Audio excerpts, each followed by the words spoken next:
La littérature m'apparut sous les traits d'une femme à la beauté terrifiante. Je lui dis dans un bégaiement que je la cherchais. Elle rit avec cruauté et dit qu'elle n'appartenait à personne.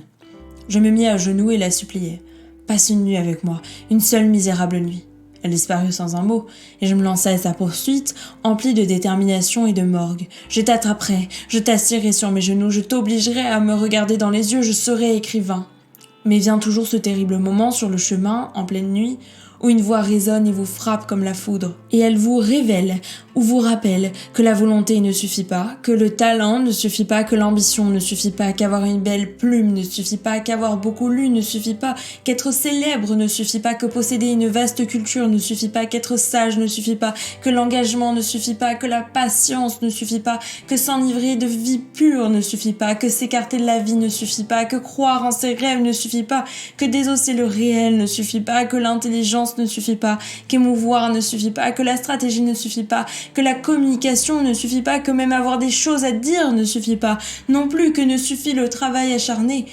Et la voix dit encore que tout cela peut être, et est souvent une condition, un avantage, un attribut, une force, certes. Mais la voix ajoute aussitôt qu'essentiellement aucune de ces qualités ne suffit jamais lorsqu'il est question de littérature, puisqu'écrire exige toujours autre chose. Autre chose, autre chose.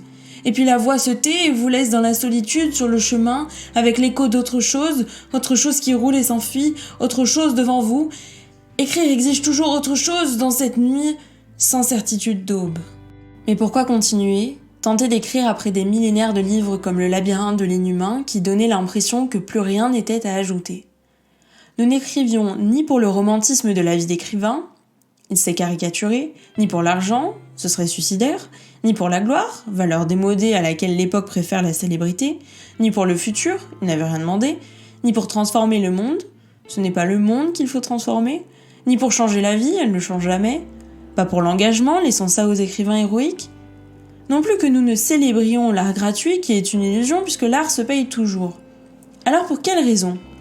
On ne savait pas, et là était peut-être notre réponse.